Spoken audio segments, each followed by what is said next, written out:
Welcome back to our channel. I woke up to the smell of cinnamon and butter drifting under my bedroom door, and for one groggy second I forgot my roommate didn't know how to cook. Then I heard her humming off-key in the kitchen, and I realized something had changed overnight, something I wasn't ready for. She turned around, spatula in hand, and said quietly, "I made your favorite." That sentence broke me a little. My name is Marcus Wells. I was 30 years old, a structural engineer working out of a mid-sized firm in Denver, and for the past year and a half I had been living with a woman named Grace Whitman under the world's most fragile arrangement, two adults splitting rent, splitting groceries, and very carefully not splitting the one thing that actually mattered.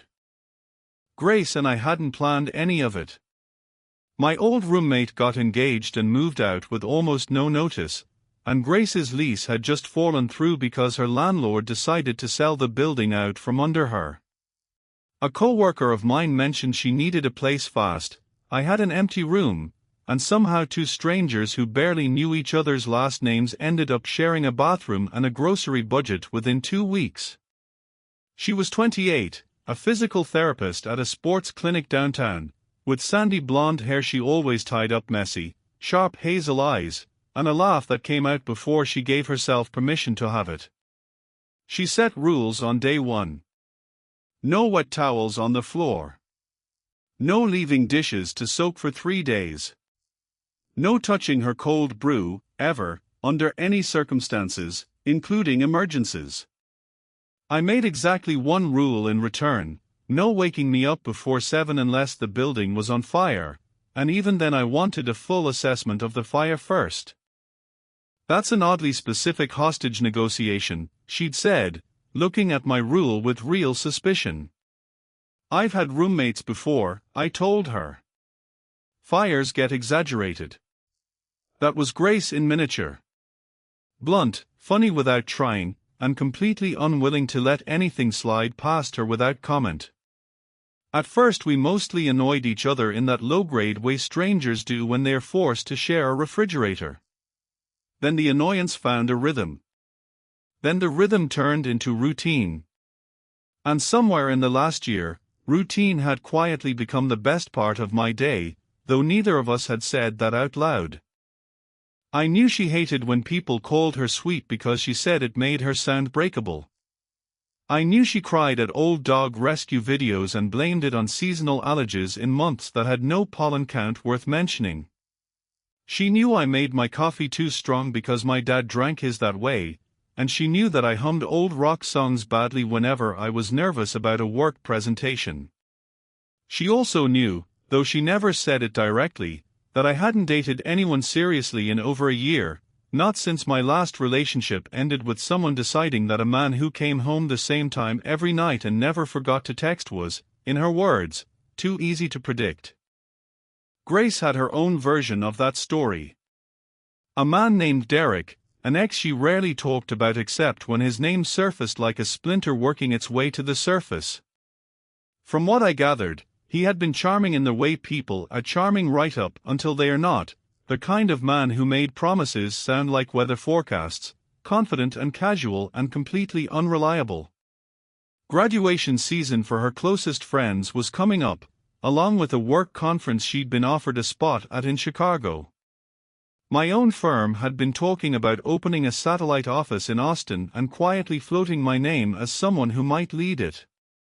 Neither of us mentioned these things to each other very often. It felt like admitting the ground under our apartment might not be as permanent as it felt. That morning changed everything. I hadn't heard an alarm. I hadn't smelled coffee brewing at its usual too-strong hour. Instead there was the unmistakable scent of French toast, cinnamon, and something faintly like maple syrup warmed just slightly too long on the stove. Grace did not cook. Grace could barely operate the toaster without narrating a countdown like she was defusing a bomb.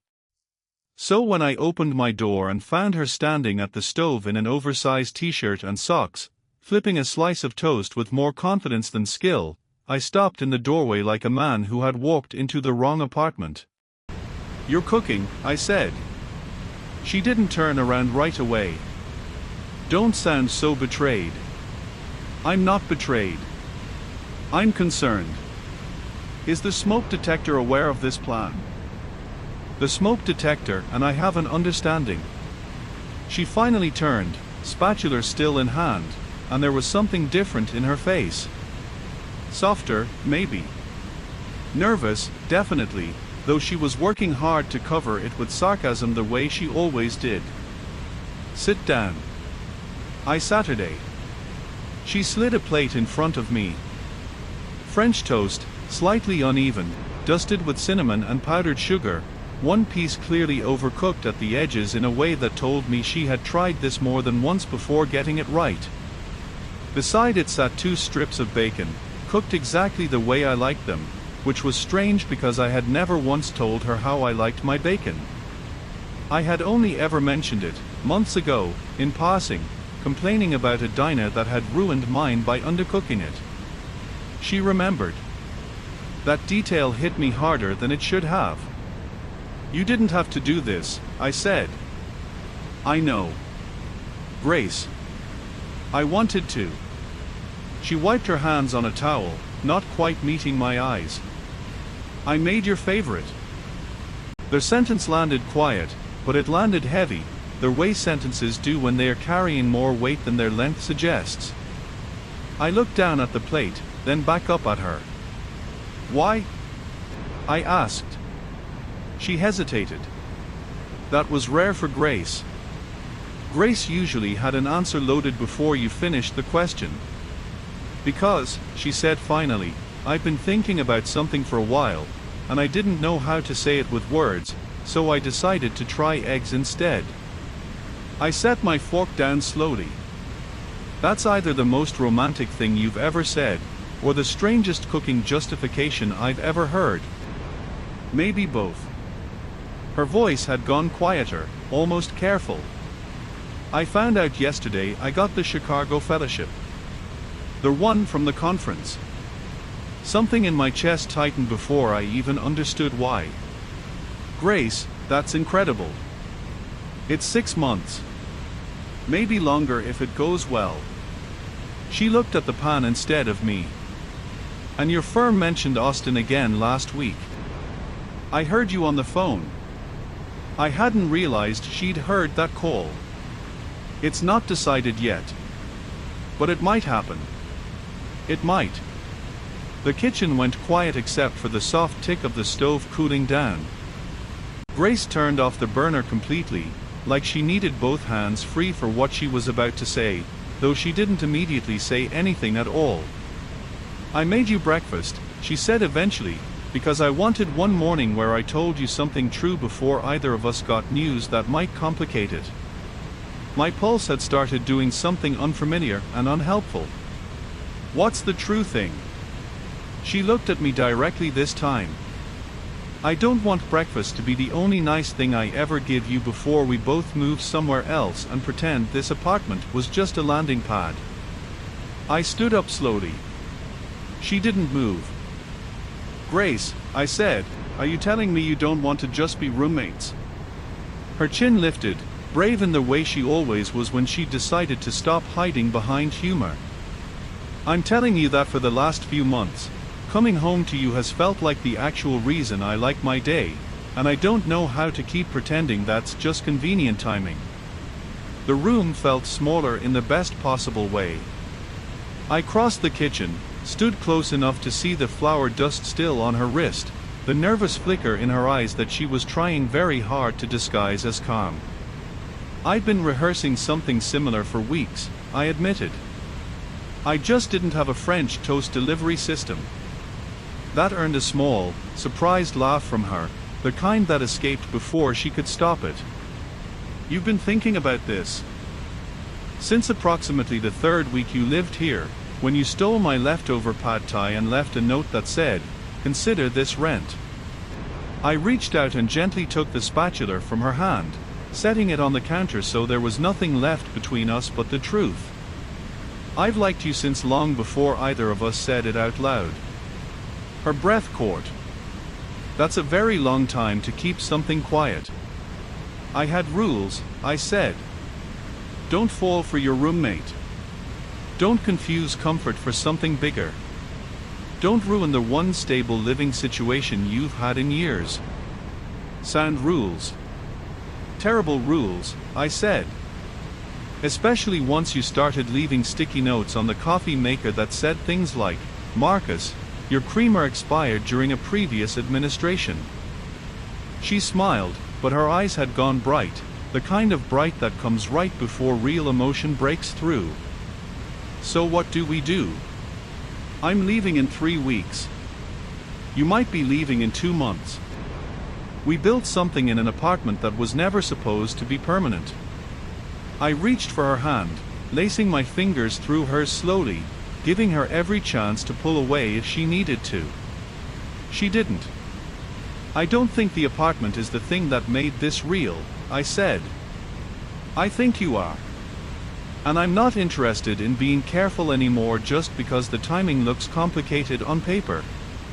Her fingers tightened around mine. "What if it doesn't work? Long distance, new cities, us actually trying instead of just being safe roommates who almost said something? Then at least we tried the real thing instead of just being quietly disappointed in an apartment we shared out of convenience." I searched her face.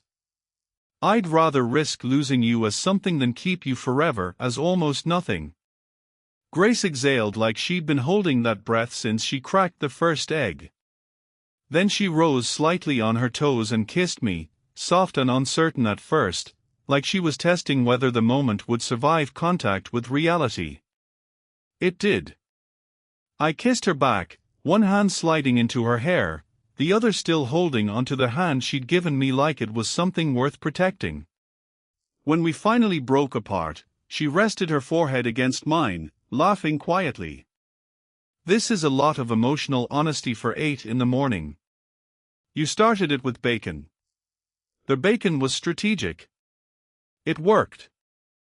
She pulled back just enough to look at me properly, some of the nervousness melting into something steadier. "So what happens now? With Chicago, with Austin, with all of it?" I thought about it honestly instead of rushing towards something easy. "I don't know yet. But I know I don't want to find out by pretending we're just roommates who happened to kiss once. That's annoyingly mature of you.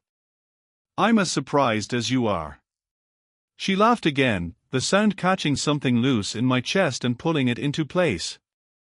"Eat your French toast before it gets cold," she said. I burned 2 pieces getting to this one, and I refused to let that sacrifice go to waste. "Understood." I sat back down. She sat across from me, still in her socks, still slightly nervous, but lighter now, like she'd set down something heavy she'd been carrying for months.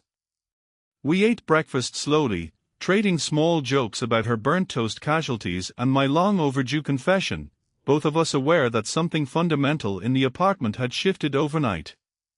That should have been the peaceful part of the story. It wasn't quite that simple.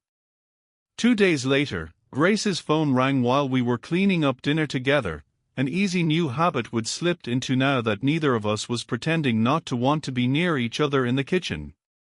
She glanced at the screen and her whole posture changed. "Derek," she said, more to herself than to me. I kept drying a plate, trying to give her space without disappearing entirely. "Do you need to take it?" "No." She let it ring out, then set the phone face down on the counter. It buzzed again almost immediately. Then a third time. Finally she picked it up, sighed, and answered. "Hi, Derek." Her voice went instantly careful. I couldn't hear his side, but I watched her expression shift through several stages of frustration in under a minute. "No, that's not, I'm not doing this again. Because I don't owe you an explanation for my life, that's why. No, I'm seeing someone, and it's actually none of your business, but yes." That last part landed like a small shockwave in my chest, hearing her say it plainly to someone else for the first time. She hung up a moment later, jaw tight. He heard through a mutual friend that I got the fellowship, she said before I could ask. Apparently that means he suddenly remembers he wants to talk things through. Convenient timing. Extremely. She rubbed her temple. He does this. Shows up right when something good is happening to me, like he can smell it. I set the towel down and stepped closer. You don't owe him anything. I know that logically. Her voice was quieter now. But sometimes hearing his voice still makes me feel like I'm back there, trying to be enough for someone who kept moving the finish line. I took her hand, the same gesture that had started everything 2 mornings earlier. You're allowed to still feel that without it changing what's true now. She looked up at me. Which is? That I'm not him. And you don't have to brace yourself around me the way you clearly still brace around the idea of him. Something in her softened. I know you're not him. That's actually the terrifying part. I don't know what to do with someone who's just steady. Try trusting it, I said. Slowly, if you need to. She nodded, leaning into me, and for a while we just stood there in the kitchen, her forehead against my shoulder, both of us quiet in the aftermath of an old wound getting poked and a new one being gently, deliberately avoided. The real test came a week later, the night before she was supposed to leave for Chicago. We'd spent the evening pretending to pack while mostly just talking, delaying the goodbye neither of us wanted to rush toward. Then her phone buzzed with a text from a mutual friend, forwarded gossip that had apparently made its way around her old friend group, Derek telling people that Grace was running off to Chicago because she couldn't handle real commitment, implying, not so subtly, that this whole roommate romance thing was a rebound she'd regret. She read it twice, then set the phone down harder than necessary. I hate that this still gets to me, she said. It's allowed to get to you, I said. It doesn't mean he's right. I know he's not right. Her voice cracked slightly. But I've spent so long being scared that wanting something good means I'm about to lose it that I don't know how to just be happy without flinching. I sat down across from her, giving her the space to finish the thought. What if I go to Chicago, she said, and this becomes exactly what he predicted. A rebound that fizzles the second there's distance and difficulty. Then it becomes that, I said honestly. But I don't think it will, and more importantly, I don't think you actually believe it will either. I think you're scared, and scared people borrow other people's cruel predictions because it's easier than trusting their own hope. She stared at me for a long moment, eyes bright. That's uncomfortably accurate. I've had practice being direct with you, I said. You trained me well. That got a small, watery laugh out of her. She reached across the table and took my hand. I don't want to be scared of this, she said. I want to actually let myself have it. Then let's actually have it, I said. Chicago doesn't have to be an ending. It can just be the next hard, real thing we choose on purpose. We didn't solve everything that night. We didn't need to. What mattered was that neither of us pretended the fear wasn't there, and neither of us let it make the decision for us. I drove her to the airport the next morning. We stood near security far longer than either of us wanted to admit was necessary, trading small jokes to keep from saying the harder things too soon. Finally, she looked at me and said, I don't want you rearranging your life around waiting for me. I'm not waiting, I said. I'm building something on my end too. We're just building it in 2 places for a while. That's a very mature way of saying long distance is going to be hard. It's going to be hard, I agreed. I'd rather do hard with you than easy without you. Her eyes filled, but she smiled through it. You keep saying things like that and it's going to ruin my whole I don't cry in airports policy. Consider it retired, I said. She kissed me once, firm and certain, then squeezed my hand and walked toward security without looking back, because looking back she told me later, would have made her turn around entirely. The months that followed were not easy, exactly the way we'd both predicted. Time zones fought us. Video calls dropped at the worst moments. I learned when Chicago made her feel powerful and capable, and when it made her feel like an imposter standing in rooms full of people who seemed more certain than she felt.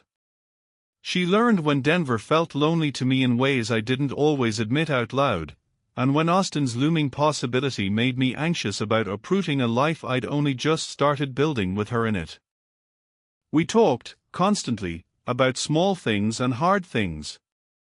She told me when Derek tried once more to reach out, and how she blocked him without a second thought this time, no hesitation, no old fear pulling her backward. I told her when my firm formally offered me the Austin lead, and how the thought of taking it without knowing where she'd land afterward made the opportunity feel smaller than it should have. "You should take it if it's right for your career," she said over a crackling video call one night. "Don't shrink it because of me." "I'm not shrinking it," I said. "I'm asking better questions before I answer it." There's a difference. 6 months in, her fellowship offered an extension, and in the same week, my firm asked for a final answer on Austin. We talked for 3 hours one night, mapping out what mattered to each of us, what we were willing to compromise, what we weren't. In the end, I took the Austin position with an agreement to work remotely for the first quarter while things settled, and Grace, after months of proving herself in Chicago, requested a transfer to a clinic that had a partner location in Texas. It wasn't instant. It wasn't easy. But 3 months later, she flew into Austin with 2 suitcases and the same crooked, nervous smile she'd worn the morning she made me French toast. "Temporary roommate application, again," she said at arrivals, holding up a handwritten sign that said exactly that. "Do I get references this time?" I asked. "Unfortunately, I'm one of them, and my testimony is compromised. We built a life there together on purpose this time, no accidental lease, no convenient timing, just 2 people choosing each other daily." She got hired full-time at a clinic near downtown. I settled into leading the Austin office properly. We adopted a dog who liked her significantly more than he liked me and judged my cooking with visible disdain. We kept a running joke about the burnt French toast that started everything, and every anniversary of that morning, she made it again, slightly less burnt each year, though never perfect, because she said perfect would ruin the story.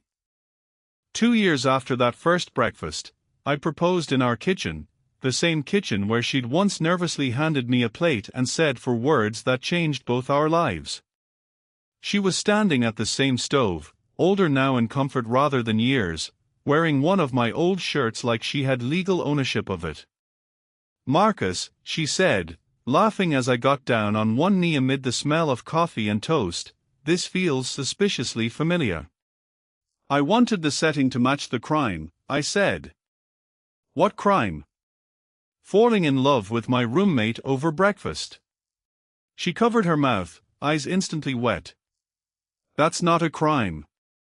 Tell that to every rule I broke to get here." I opened the box. "Grace Whitman, will you keep making terrible French toast with me for the rest of our lives?" "Yes," she said, too fast, laughing through tears exactly the way she had the morning it all began. "Yes, obviously yes." Years later, when people asked how we met, I'd usually say, "She made me breakfast." Grace always corrected me. I made him breakfast because I was too scared to just say it with words. Both were true. Neither was the whole truth. The whole truth was that we had spent a year quietly building a life together before either of us admitted it out loud, and it took one nervous plate of French toast to finally stop pretending. Sometimes the person who changes everything isn't a stranger walking into your life dramatically. Sometimes it's the person already sitting across the kitchen table, waiting for you to notice what's been there all along. What would you have done if you woke up to your roommate quietly cooking your favorite breakfast, and you realized it meant so much more than just a meal. Have you ever had a quiet, ordinary moment turn out to be the start of something you never expected? Tell me your story in the comments. If you liked this one, leave a like, subscribe, and I'll see you in the next video.